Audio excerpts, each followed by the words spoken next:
In the last few minutes. Now, Verstappen won without the fastest car in Japan, but did the colder conditions there, allied to difficulties overtaking, create unique circumstances? This just in from Max.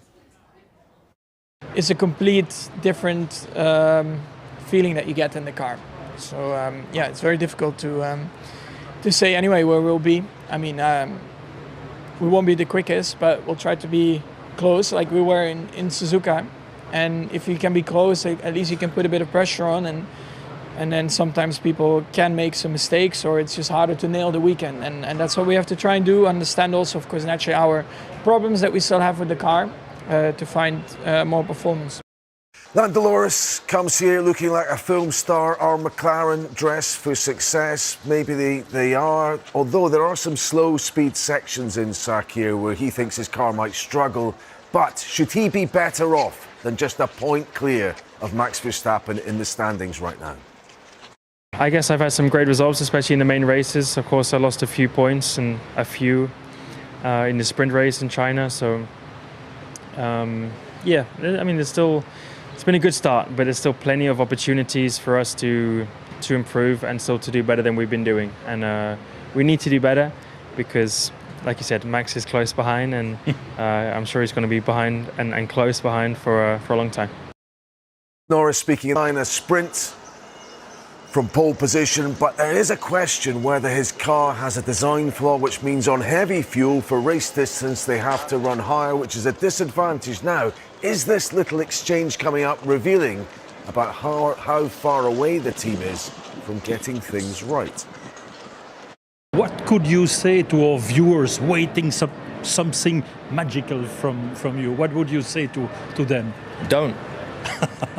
Simple as that. Don't wait for anything. Just watch and enjoy. We're working as hard as we can. So that's all I can say. I mean, I don't have nothing else to add to that. We've learned a lot over the past 3 races. We understand the car a lot better. We've got an upgrade this weekend, so we're moving towards staying positive and not focusing on what's held us back. Big headlines off track at the FIA, that's F1's governing body, where President Mohammed bin Sulayem has seen another senior figure quit in protest. This time it's the Deputy President for Sport, Robert Reid, who's a former ally, and he's been strongly critical. Now, Sky Sports News has seen Reid's letter of resignation. In it, he says he's left because he's seen a fundamental breakdown in governance standards within motorsport's global governing body. He says, over time, I have witnessed a steady erosion of the principles we promised to uphold.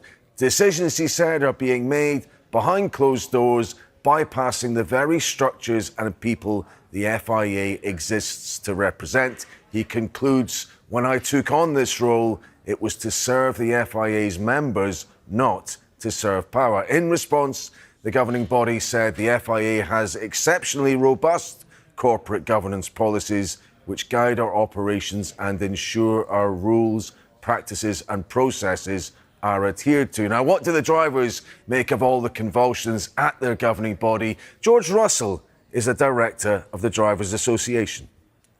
I don't really know. There's a lot of change going on, and it is a bit concerning, but this has been ongoing now for months and months.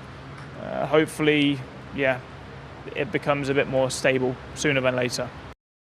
And finally, staying with the FIA, is Carlos Sainz facing a fine for inappropriate language used to talk about his fine at the Japanese Grand Prix. Sainz was a few seconds late for the anthem. You can see he's in position after the first few notes, but he had to cough up €1,000. Drivers have questioned where the money goes to, and might his use of language here incur another fine? I'm sorry for that. At the same time, I was 5 seconds late. And to be 5 seconds late and have to pay €10,000 or whatever the point is for me, it's out of the question that we're having to pay these fines. But yeah, I don't know if I'm going to get another fine for saying this, but it happens, you know.